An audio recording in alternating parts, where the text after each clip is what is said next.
Hello, నమస్తే అండి. పద్మిని గారా? అవునండి. నేను జయానండి, సుమన్ టీవీ అందమైన జీవితం ప్రోగ్రాం నుంచి. నమస్తే అండి. నాతో పాటు డాక్టర్ గారు ఉన్నారు, డాక్టర్ కళ్యాణ్ చక్రవర్తి గారు. ఒక్కసారి మీ సమస్య చెప్తారా? చెప్పండి అమ్మా. నాకు మ్యారేజ్ అయిందండి. నేను హౌస్ వైఫ్ ని. అమ్మా 5 years పాప ఉందండి. 7 years అయిందండి మ్యారేజ్ అయ్యి. Nice nice. చెప్పమ్మా. ఆయన బిజినెస్ చేస్తారండి, ట్రావెల్స్ బిజినెస్. ప్రశాంతంగా సాగిపోతున్న లైఫ్ అండి. ఏం బిజినెస్ అమ్మా? ట్రావెల్స్ బిజినెస్ అండి. ట్రావెల్స్. ఎక్కడి నుంచి అమ్మా మీరు మాట్లాడేది? మేము ప్రస్తుతం హైదరాబాద్ లోనే ఉంటున్నాం. ఇక్కడే ఉన్నారా? సరే సరే చెప్పండి. అవునండి. మాకు 5 సంవత్సరాల పాప ఉందండి. అవునమ్మా. ఈయన చాలా బాగానే చూసుకుంటారండి, చాలా మంచి వాళ్ళు కూడాను. బాగానే ఉంటున్నాము. పాప జీవితం అంతా కూడా సవ్యంగానే సాగిపోతుంది. ప్రాబ్లమ్స్ అయితే ఏ లేవు సార్. కానీ మాకు ఒక 2 years నుంచి అయితే మటుకి కొంచెం డిస్టర్బెన్స్ అవుతుందండి. ఓకే, ఏ విషయం అమ్మా? మనీ విషయం అండి. ఏంటంటే ఇంట్లో వచ్చే ఎక్స్పెన్సెస్ అన్ని కూడా ఈయనే చూసుకునేవారు. మాకు ఒక హౌస్ లోన్ ఉంది అండ్ కార్ లోన్ కూడా ఉంది. ఎవ్రీ మంత్ కూడా ఈయనే పే చేసేవారు. అన్ని డిస్కస్ చేసి చేసుకునేవాళ్ళము. ఒక 2 years నుంచి అయితే మటుకి సరిగా చెప్పట్లేదు అండ్ మనీ కూడా ఇవ్వట్లేదు ఇంట్లో. ఈయన బిజినెస్ అంటే బాగా చేస్తారు. అంతా ట్రావెల్స్ బిజినెస్ కదండి, అటు బయట తిరుగుతూ ఉంటారు. ఫ్రెండ్స్ అందరితోనూ పరిచయాలు పెరుగుతూ ఉంటాయి. అప్పటి వరకు బాగానే సాగింది. ఎందుకో నాకు కొంచెం డౌట్ అనిపిస్తుందండి ఒక 2 years నుంచి. డౌట్ అంటే ఏ విషయంలో అమ్మా? డబ్బులు ఏమవుతున్నాయో తెలియట్లేదు అండ్ అడుగుతుంటే కూడా కొంచెం కోపంగా కొట్టడం, అట్లా కసురుకోవటం అట్లా చేస్తున్నారు ఈయన. అనుమానం ఏంటంటే ఇక మనీ వస్తుందండి, బాగానే వస్తుంది. కానీ ఆయన ఏం చేస్తున్నారు ఏంటి, బయట తిరుగుతూ ఉంటారు కదా అమ్మాయిలు, అది ఏమైనా ఇస్తున్నారేమోనని అనుమానం. ఇట్లా అలా ఇస్తూ ఉంటే మరి ఫ్యామిలీ గురించి, పాప గురించి, నా గురించి కూడా భయం అవుతుందండి. మా పేరెంట్స్ కి చెప్తే కూడా అల్లుడు మంచి ఆయనేనమ్మా, నువ్వే అడ్జస్ట్ అవ్వాలి, ఆయన చూసుకుంటారులే అని మా పేరెంట్స్ చెప్తున్నారు. కానీ ఏంటంటే అటు అత్తమామలకి అన్ని చెప్పుకోలేము కదండి. ఈయన చూస్తే మంచిగానే ఉంటారు కానీ ఇలా చేసేసరికి నాకు కొంచెం భయం అవుతుందండి. నాకు తెలిసినంత వరకు హౌస్ లోను, కార్ లోను ఉందండి. కానీ ఈ మధ్య నాకు తెలియదు ఇంకొక లోన్ కూడా తీసుకున్నట్టు నాకు తెలిసిందండి. దాని గురించి కూడా మనీ రావట్లేదని వేరొకరికి కాల్ చేసి నెల ఇట్లా అడ్జస్ట్ చేయగలదు అని మనీ గురించి అడుగుతున్నట్టు కూడా నాకు తెలిసిందండి. అందుకనే నేను డైరెక్ట్ అడుగుతుంటేనేమో కోపం చేస్తున్నారు, బాగా కోపం చేసి కొట్టడము అలా చేయడం వల్ల బాగా ఇబ్బంది పడుతున్నాను. సో ఏదో క్రైసిస్ అయితే ఉందని తెలుసు. డబ్బులు డైవర్ట్ అవుతున్నాయి, ఇంకో ఛానల్లోకి ఎక్కడికో డబ్బులు వెళ్తున్నాయి. బట్ ఎటు వెళ్తున్నాయి అనేది మీకు అర్థం కావట్లేదు. మీకేమన్నా వేరే అమ్మాయి ఏదైనా ఉంది, ఏదో వ్యవహారం నడుస్తుంది అనేది అనుమానం అమ్మా మీకు? అనుమానం ఉంది సార్, ఉన్నదని అనుకుంటున్నాను సార్. ఏంటి అని అడిగితే నీకెందుకు అని చాలా హార్ష్ గా చెప్తున్నారు. ఏమన్నా ఇది వరకు అయితే బానే ఉండేవారు. ఒక 2 సంవత్సరాల నుంచి అయితే ఎందుకు ఇలా అవుతున్నారు అన్నది నాకు. అవునండి, 2 సంవత్సరాల నుంచి ఇలానే ఉన్నారు. కాదు పద్మిని గారు, అనుమానమేనా? ఎప్పుడైనా తను మాట్లాడటం గానీ అలాంటి ఎప్పుడైనా విన్నారా మీరు? చూడటం గానీ, వినటం గానీ, ఫ్రెండ్స్ ద్వారా తెలుసుకోవటం గానీ? ఈయన మాట్లాడుతుంటూనే నేను విన్నానండి, అంతేగాని నేను డైరెక్ట్ గా అయితే నేను చూడలేదు. అదే తను మాట్లాడుతుంటే వేరే అమ్మాయితో మాట్లాడుతున్నట్టుగా అనిపించింది అండ్ డబ్బులు కూడా ఎవరికో ఇస్తున్నట్టు అనిపించిందండి. అమ్మాయిని కాదు, డబ్బులు అయితే ఎవరికో ఇస్తున్నట్టు అనిపించింది. మీరు లోన్స్ తీసుకుంటున్నాడు అనేటటువంటి అనుమానం. ఇంటికైతే కనుక డబ్బులు రావట్లేదు, బయటకైతే మాత్రం వెళ్తున్నాయి అనేది ఒక ఆలోచన. అవునండి, ఎక్కడికి వెళ్తున్నాయో తెలియదు. ఇంతవరకు జర్నీలో 7 years నుంచి ఉన్నాం కాబట్టి నాకు తెలియని ఫ్రెండ్స్ అంటూ ఎవరు లేరండి. ఇప్పుడు 2 years నుంచి డిఫరెంట్ గా ఉన్నారంటే ఖచ్చితంగా ఎవరు అమ్మాయి అని అనుకుంటున్నానండి. అయి ఉండొచ్చమ్మా. ఈయన ఎప్పుడు కూడా బాగా సంపాదిస్తారండి, ఆన్ చేస్తారు. ఈయన బిజినెస్ లో కూడా చాలా హానెస్ట్ గా ఉంటారు, చేస్తారు. మనీ తీసుకొచ్చి ఎప్పుడు కూడా ఇంటికే ఇచ్చేవారు. అలాంటిది ఒక 2 సంవత్సరాల నుంచి కూడా చాలా డిఫరెన్స్ అనేది కనిపిస్తుందండి. అమ్మ ఖర్చు విషయంలో బానే ఉంటారమ్మా? అంటే పాపకి ఏదైనా ఖర్చు పెట్టడం, మిమ్మల్ని అందరినీ కుటుంబం సమేతంగా బయటకు బాగా చూసుకుంటారండి, చాలా బాగా చూసుకుంటారు. మనీ గురించి వచ్చేసరికి డిఫరెన్స్ వస్తుందండి. ఇంట్లో అనేది ఇవ్వడం లేదు, ఎక్స్పెన్సెస్ చూసుకోవడం లేదు. 7 years నుంచి జర్నీ చేస్తున్నాం. ఎంతో మంచివారండి ఆయన. మంచివారు అవడంతో నేను ఏ విధంగా గట్టిగా కనుక బయటకు వెళ్ళి ఏదన్నా చెప్తే ఈ మా రిలేషన్షిప్ అనేది ఏదన్నా దెబ్బ అవుతుందేమోనన్న భయంతో నేను అంత గట్టిగా నేను ఆయన్ని చెప్పలేకపోతున్నాను. కరెక్ట్. మీరే మనం అంటే విమెన్ ఎంత ఇన్సెక్యూర్డ్ గా ఫీల్ అవుతున్నారని తెలిస్తే ఎవరైతే ఉంటారో ఆపోజిట్ వాళ్ళు ఇంకా ఎక్కువ చేస్తారండి. ఎక్కువ బయటికి చేస్తారు. బయటికి వెళ్ళి ఎవరికి చెప్పుకోలేదు, ఎవరికి మాట్లాడలేదు అన్న విషయం అందుకనే తెలిసినప్పుడు చాలా చాలా అంటే చాలా స్ట్రగుల్ అవుతున్నాను మేడం. Yes. ఈ విధంగా గనక ఇంకా ముందుకెళ్తే గనక మా పాప జీవితం, నా జీవితం మీరు ఏమవుతుందా పరువు అన్న పోతుంది అని భయం అనేది ఆలోచిస్తున్నారు. నిజంగా అదే అవునండి. పరువు పోతుంది అన్న విషయం అతనికి తెలిసింది అనుకోండి, ఓ నా వైఫ్ ఊరుకోదు, పంచాయతీ పెట్టిద్ది, పెద్దల్ని పిలుస్తుంది, లేదా నా ఫ్రెండ్స్ని పిలుస్తుంది, గోల చేస్తుంది అని తెలిసినప్పుడు కొంతలో కొంతైనా మార్పు వస్తుందండి. ఏమి చేయలేరు, నోరు మూసుకుని ఉంటారు అనే థాట్ ఉన్నప్పుడు ఇప్పటికి 2 ఏళ్ళ అండి భరించేది, అంటే వేరే రకంగా కాదు, అవునా కదా డాక్టర్ గారు? అవునండి. 2 సంవత్సరాలు ఒక పసిపాపను పెట్టుకొని మీరు అలా భరిస్తే ఆ బుడ్డదాని మీద ఎలాంటి ప్రభావం ఉంటుంది చెప్పండి, మీ ఇద్దరు రిలేషన్ మీద ఎట్లా అండి పద్మిని గారు? అంటే ఇప్పుడు మాకు చేయటానికి ఈమెయిల్ పంపించడానికి ప్రధానంగా కారణం ఏంటమ్మా? ఇదే విధంగా నేను పేరెంట్స్ కి ఈ విధంగా చెప్పలేను కదా సార్. మా పేరెంట్స్ ఏంటంటే అల్లుడు చాలా మంచివాడమ్మా, ఆయన తప్పు అన్న విషయం వాళ్ళు చెప్పట్లేదండి. సో మీరు చెప్పేది ఏంటంటే మీకు ఆ సపోర్ట్ అనేది ఏ దిక్కున రాకపోవటం వల్ల మీరు కూడా అతను ప్రశ్నించేటటువంటి సాహసం, ధైర్యం చేయలేకపోయారు. చేయలేకపోవడం వల్లనే నేను మిమ్మల్ని మీకు చెప్తే సరిపోతుందమ్మా, లేదంటే అతనికి చెప్పేదానికి అవకాశం ఉందా? అతను ఇన్వాల్వ్ చేద్దామా ఈ రోజు వద్దా? చేద్దాం సార్. అంటే ఎక్కడికి ఎవరికి ఇస్తున్నారు మనీ అని అడుగుతుంటే మనకి తెలియట్లేదు కదా సార్. నాకు ఆయన సమాధానం చెప్పట్లేదు, అండ్ ఓకే. పేరెంట్స్ కూడా అడిగే దారి లేదు కాబట్టి నేను మిమ్మల్ని అదే ఆశ్రయిస్తున్నాను అదే నేను అడిగేది ఏంటంటే మీ వరకు సలహా ఇవ్వాలా? అతనితో ఫోన్ మీరు కలిపినా కూడా మేము మాట్లాడినా కూడా పర్వాలేదు. క్లారిటీ కావాలి డాక్టర్ గారు. అంటే అతను ఎలా రియాక్ట్ అవుతాడు అనే దానికన్నా కూడా ఆ అమ్మాయికి క్లారిటీ కావాలి, పద్మినికి తను ఏం చేస్తున్నాడు ఆ డబ్బు అనేది క్లారిటీ కావాలి, అంతేనండి? అవునండి. మనం మాట్లాడదామమ్మా, తప్పకుండా మాట్లాడదాం. ఒకసారి మరి మీరు కాల్ చేస్తారా మీ హస్బెండ్కి? సరే మీరు కాల్ చేయండి అండ్ బ్యాక్ ఎండ్లో మేము ఉన్నామని చెప్పండి మీరు ముందు మాట్లాడిన తర్వాత. ఓకే అండి? ఓకే అండి. Okay. The person you are speaking with has put your call on hold. Please stay on the line. Hello, వస్తున్నారండి ఇంటికి? వస్తున్నాను కదా, ఆల్రెడీ 2 సార్లు చేసావు కాలు, ఎన్నిసార్లు చేస్తావు? అరే ఇంకా రాలేదని చెప్పి కాల్ చేస్తానండి. వస్తాను. ఫోన్ చేస్తారా? నేను నా సంగతి నీకు ఎందుకు? పాప నువ్వు తిన్నావా? ఎందుకు అని అడిగితే ఎలా చెప్పండి? ఎక్కడున్నారండి? ఏం ఎక్కడో బయట ఉంటాను కదా, ఎందుకు ప్రతిదీ అడుగుతావు? ప్రతిదీ నీకు చెప్పాలా? ప్రతిదీ చెప్పాలని కాదు, ఎక్కడున్నారు, వస్తున్నారా, ఏంటి, మనీ గురించి ఏమైనా ఆలోచించారా? ఏంటి మనీ? నీకెందుకు మనీ గురించి? ఎందుకు నీకు? అందుకే ఇంటికి రాను నేను. వచ్చినప్పుడల్లా ఇదే సోది చెప్తావు నాకు. ఈ నెలలో ఏమేం కావాలి ఇస్తున్నాను కదా, ఇంకేంటి? నా డౌట్ మీరు క్లారిఫై చేస్తేనే కదండి. ఏంటి డౌట్? ఏంటి నీకేం డౌట్? ఏంటి చెప్పు. రోజులన్నీ ఒకేలాగా ఉంటాయా? ఇప్పుడు ఒకేలాగా ఉంటుందా? బిజినెస్ అన్నాక 100 జరుగుతూ ఉంటాయి. అవన్నీ చెప్పాలా నీకు? అవన్నీ నీకెందుకు చెప్పు. పాపం చూసుకో చాలు. పాపని నేను చూసుకుంటానండి, మిమ్మల్ని కూడా చూసుకునే బాధ్యత కూడా ఉంది. కానీ మీరు మనీ అనేది ఇంటికి తీసుకొచ్చి ఇవ్వకపోతే మనం చేసే సేవింగ్స్ కానివ్వండి, మా పాప జీవితం కానీ మన మీదనే కదా ఉంది. మీరు సరిగా చెప్పకపోతే ఎలా తెలుస్తుందండి? ఎన్ని రోజులు లోన్ వాళ్ళు ఎవరైనా వచ్చారా ఇంటికి? వచ్చారు, మీరు సమాధానం చెప్పకపోతే నేను ఏం చెప్పను వాళ్ళకి? మీరు నాకు సమాధానం చెప్పట్లేదనే నేను అందమైన జీవితానికి అప్రోచ్ అయ్యానండి. వాళ్ళు లైన్ లో ఉన్నారు, వాళ్ళతో మాట్లాడండి. ఎందుకు వాళ్ళకంతా ఎందుకు? ఏదైనా ఉంటే నాతో మాట్లాడు. సరే ఆవిడ సమాధానం చెప్పనప్పుడు ఏం చేయాలండి? నా పేరు డాక్టర్ కళ్యాణ్ చక్రవర్తి అండి. మీ పేరు సార్? నమస్తే నమస్తే నమస్తే సార్. నా పేరు శ్రీనివాస్ అండి. సార్ ఇది మా పర్సనల్ విషయం సార్. తను తెలియక మీకు కనెక్ట్ చేసినట్టుంది. తెలిసే చేసిందండి. ఆవిడ తెలియకుండా ఏం కాదు, 2 ఇయర్స్ బట్టి ఆవిడకి తెలుస్తూనే ఉంది ప్రతి అంశం కూడా. అటువైపు ఆ తల్లిదండ్రులకి, ఇటువైపు ఈ తల్లిదండ్రులకి చెప్పుకోలేనటువంటి పరిస్థితుల్లో మా వరకు వచ్చింది. పాపం ఆవిడ పరిస్థితి కూడా అర్థం చేసుకోండి. ఈరోజు నీకు అనవసరం, నీకెందుకు అనే సమాధానం కంటే ఇది నిండా మునిగిన తర్వాత ఎటువంటి పరిస్థితి వస్తుంది అనేటటువంటి అభద్రతతో అమ్మాయి ఈరోజు ఉంది. ఎవరిని అడిగినా శ్రీనివాస్ మంచోడు అని అంటున్నారు. ఆవిడ అడిగేది, మా ఆశ్రయం తీసుకున్నది ఒకే ఒక రీజన్ ఏంటంటే కనుక ఏం జరుగుతుందో ఆ ఒకటి నాకు చెప్తే ఏమైంది. బిజినెస్ పరంగా అయ్యేటటువంటి లాసెస్ ఇప్పుడు కాదు, 5-6 ఇయర్స్ బట్టి ఆవిడ చూస్తుంది. కానీ ఈ లాస్ట్ 2 ఇయర్స్ బట్టి ఆ విధమైనటువంటి పద్ధతిలో కాకుండానే దానికి భిన్నంగా ఆవిడకి అనిపిస్తుంది. ఇంటికి వచ్చే డబ్బులు తగ్గుతున్నాయి, మీలో టెన్షన్ పెరుగుతుంది, మీరు చేసే అప్పులు పెరుగుతున్నాయి.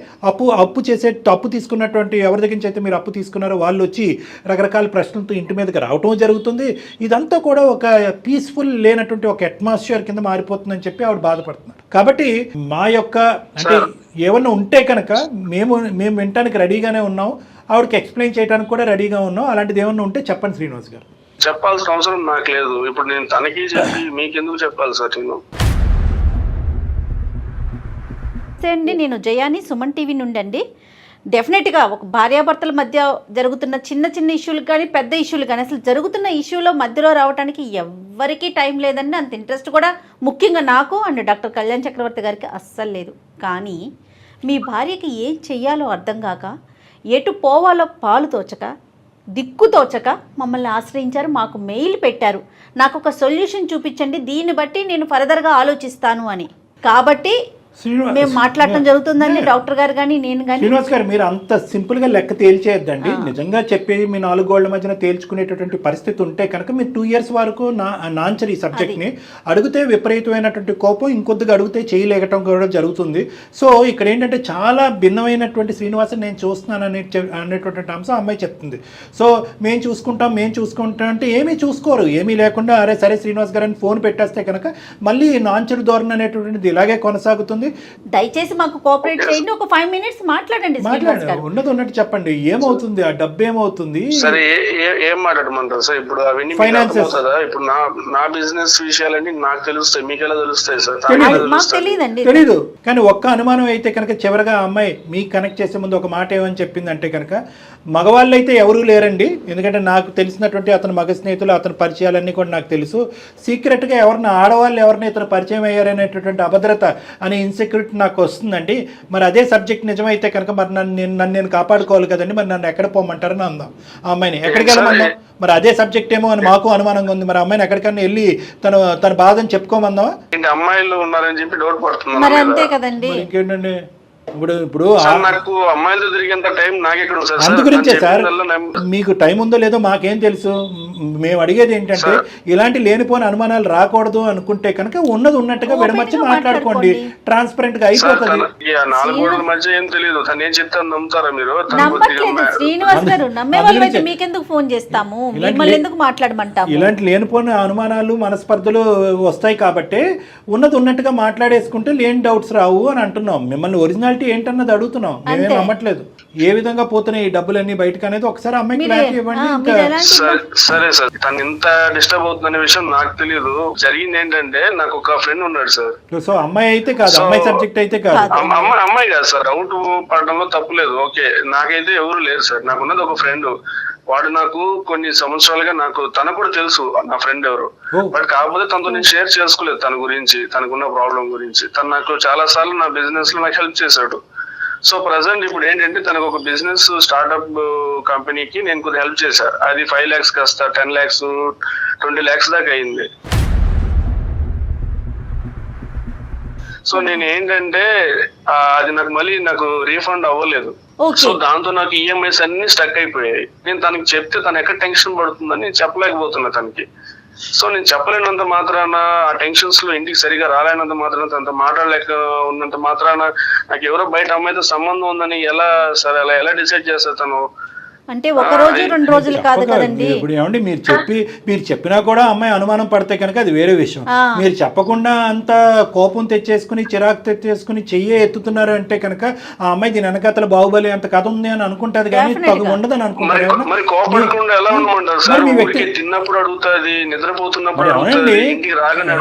ఏమండి ఎదురింటోళ్ళు పక్కింటోళ్ళు అడిగితే మీరు చెప్పక్కర్లేండి. మీ వైఫ్ మీతో పాటు 7 years పాటు జర్నీ చేసినటువంటి వ్యక్తికి ఈరోజు ఆ బేసిక్ ఇన్పుట్ చెప్పవలసినటువంటి బాధ్యత మీ మీద ఉంది.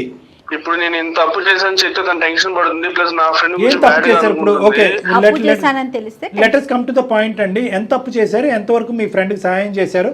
ఆ ఫ్రెండ్ ఎప్పటికైనా అతని జీవితకాలంలో ఈ అప్పు క్లియర్ చేయగలడనే నమ్మకం మీకు ఉందా? మరి మీ సైడ్ నుంచి అప్పు తీసుకున్న వాళ్ళందరూ మీద పడుతున్నారే, ఇంటికి వచ్చి తలుపులు కొడుతున్నారంట, కాలింగ్ బెల్స్ కొడతారంట, మీరు ఇంట్లో ఉంటారంట, అమ్మాయిని అడుగుతున్నారంట. ఎంత కాలంలో, ఎంత వ్యవధిలో, ఏ స్థాయి వరకు అప్పులు చేశారు మీరు చెప్పండి? నా బిజినెస్ లో వచ్చిన మనీ అంతా కూడా తనకి ఇన్వెస్ట్మెంట్ కి ఇచ్చాను. అది 5 lakhs అన్నాడు ఫస్ట్. 5 lakhs కాస్త 10-20 వరకు అయింది. ఇంకా 5 lakhs ఉంది. ఇంకా అది ఇస్తే తనకి బిజినెస్ స్టార్ట్అప్ కంపెనీ స్టార్ట్ అవుతుంది. సో నేను దాని వల్ల వీటిని నేను పే చేయలేకపోయాను ఈఎంఐస్ కి. ఇది కాకుండా బయట మళ్ళీ ఇంట్రెస్ట్ కి మనీ తీసుకున్నాను. వాళ్ళు వస్తున్నట్టున్నారు, ఈఎంఐ వాళ్ళు అయితే రావట్లేదు, వాళ్ళకి మేనేజ్ చేస్తున్నా. మీ స్థితిగతులు, మీ యొక్క లిమిటేషన్స్ మీరు అర్థం చేసుకోవాలి కదా శ్రీనివాస్ గారు.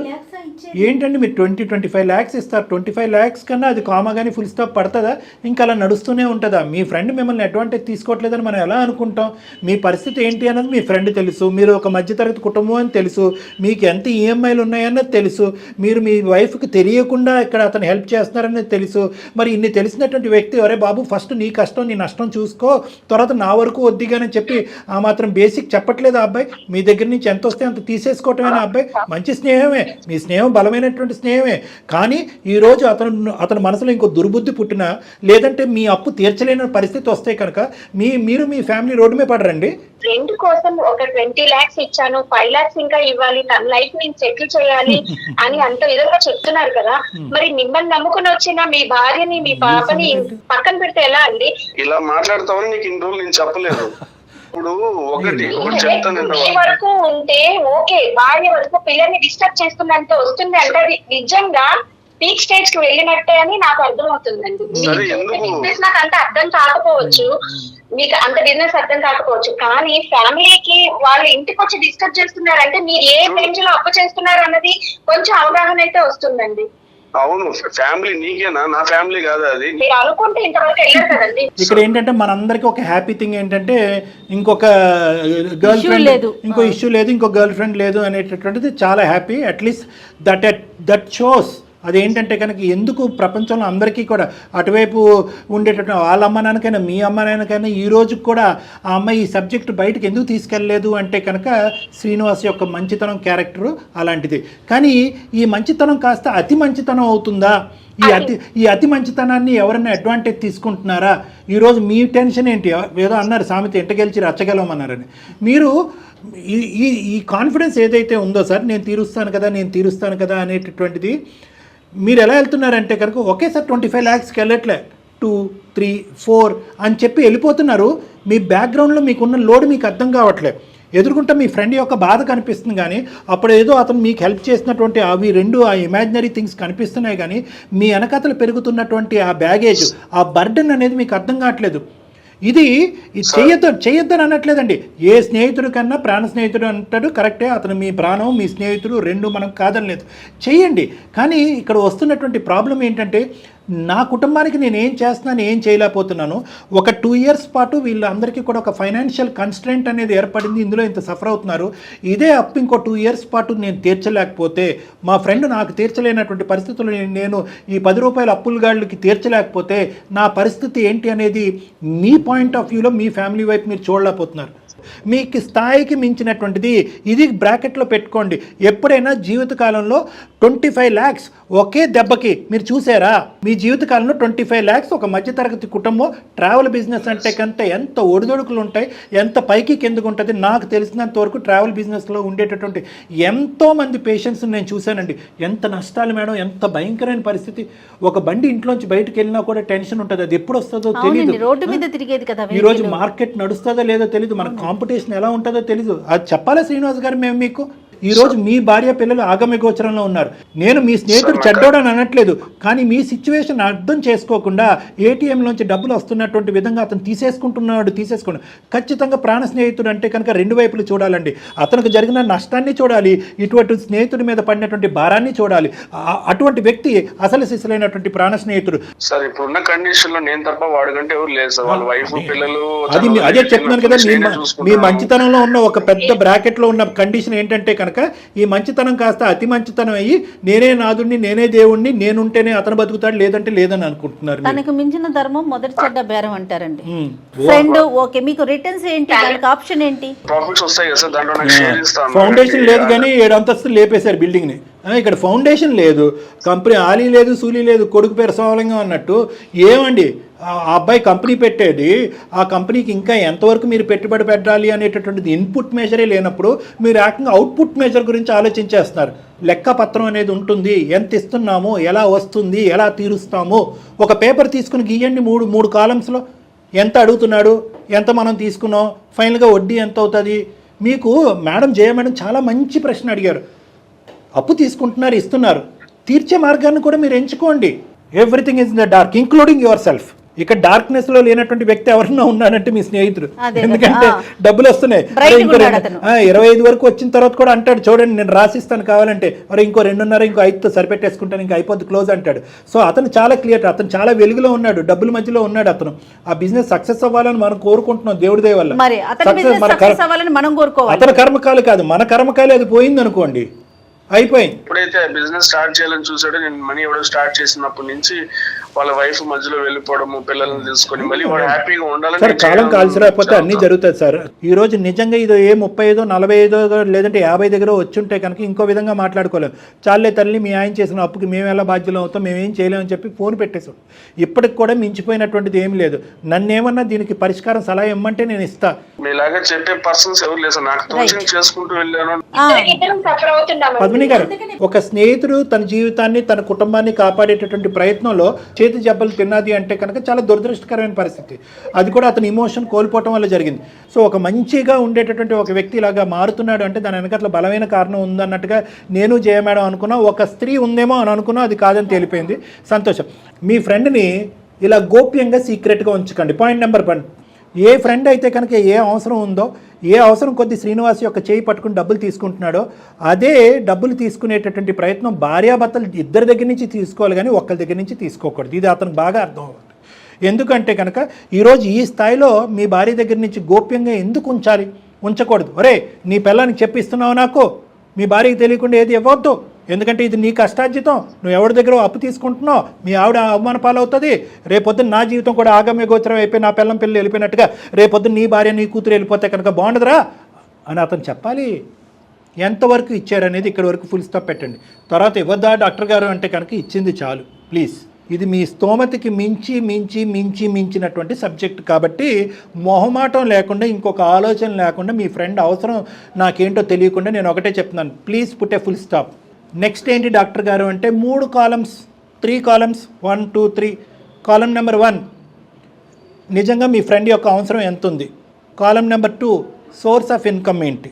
కాలం నెంబర్ 3 ఇప్పుడు వరకు చేసినటువంటి అప్పుని మీరు రానున్న రోజుల్లో ఎలా తీర్చబోతున్నారు.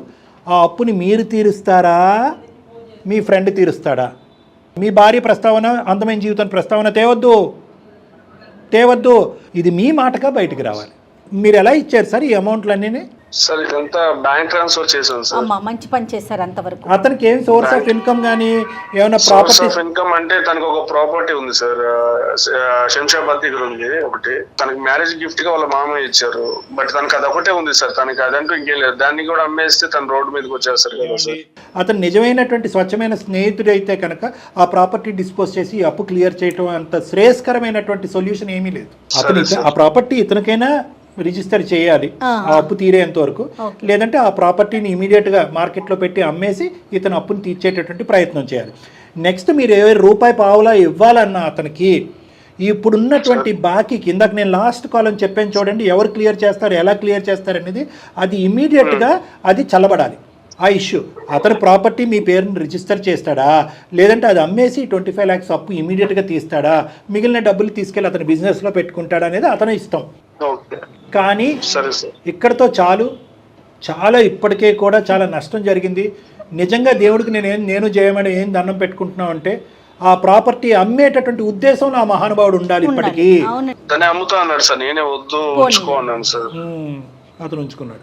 సరే, ఏదేమైనా శ్రీనివాస్ గారు, ఇప్పుడైతే మాత్రం నేను ఒకటే చెప్తాను. ఇందాక మీరు పెద్దగా మాట్లాడటానికి ఇష్టపడలేదు మాతో, కానీ ఎందుకో సడన్గా రియలైజ్ అయ్యారు. మా లూప్లోకి వచ్చారు. మా అదృష్టం, మీ భార్య బిడ్డల అదృష్టం. ఇక ముందు నుంచి మీరు ఆలోచించవలసింది ఏంటంటే, ఇంటి మనిషి ఆ అమ్మాయి కేవలం వంట చేసుకోవటానికి, బిడ్డను చూసుకోవటానికే కాదు.